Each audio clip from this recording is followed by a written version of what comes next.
អ្នកដឹងទេមនុស្សជាច្រើនលេបថ្នាំសម្ពាធឈាមរាល់ថ្ងៃប៉ុន្តែនៅតែញ៉ាំអាហារដែលធ្វើឲ្យសម្ពាធឈាមកាន់តែខ្ពស់តើមានអាហារអ្វីខ្លះមួយអាហារប្រៃពេក high sodium foods អំបិលច្រើនពេកជាមូលហេតុសំខាន់មួយដែលធ្វើឲ្យសម្ពាធឈាមឡើងខ្ពស់ឧទាហរណ៍មីកញ្ចប់ត្រីងៀតសាច់ងៀតប្រហុកផ្អកអាហារកំប៉ុងបន្លែជ្រក់គ្រឿងក្លែមរសជាតិដែលមានសូដ្យូមខ្ពស់ហេតុអ្វីសូដ្យូមច្រើនធ្វើឲ្យរាងកាយរក្សាទឹកច្រើនជាងមុនបង្កើនបរិមាណឈាមនិងធ្វើឲ្យសម្ពាធឈាមកើនឡើង2អាហារកែច្នៃ processed foods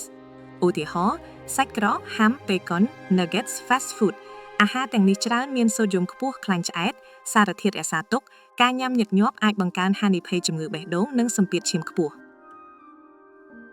3ភេសជ្ជៈផ្អែមឧទាហរណ៍ទឹកក្រូចកំប៉ុងទឹកផ្អែមភេសជ្ជៈបើកម្លាំងតែទឹកដោះគោផ្អែមកាហ្វេដែលមានស្ករច្រើនការទទួលទានស្ករច្រើនអាចនាំឲ្យឡើងទម្ងន់បង្កើនហានិភ័យជំងឺទឹកនោមផ្អែមនិងជួយឲ្យសម្ពាធឈាមកើនឡើងតាមរយៈការប៉ះពាល់ដល់សុខភាពសរសៃឈាម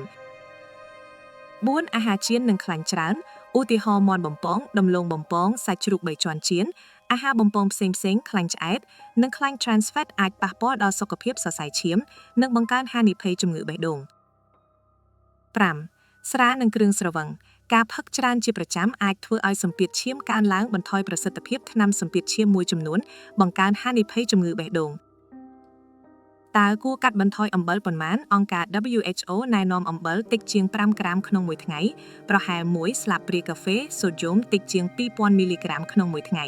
សូមចងចាំថាសូដ្យូមភាគច្រើនអាចលាក់ខ្លួននៅក្នុងអាហារកែច្នៃមិនមែនមកតែពីអំបិលដែលយើងបន្ថែមពេលចម្អិនប៉ុណ្ណោះទេតើគួរញ៉ាំអ្វីជំនួសបន្លែស្រស់ផ្លែឈើត្រីគ្រាប់ធញ្ញជាតិពេញមុខ whole grain សណ្តែកនិងគ្រាប់ធញ្ញជាតិផ្សេងៗអាហារសម្បូរប៉ូតាស្យូមដូចជាចេកដំឡូងជ្វាស្ពៃខ្មៅនិងសណ្តែកប្រសិនបើគ្រូពេទ្យមិនបានណែនាំឲ្យកម្រិតប៉ូតាស្យូមឧទាហរណ៍អ្នកមានជំងឺតម្រងនោមខ្លាំង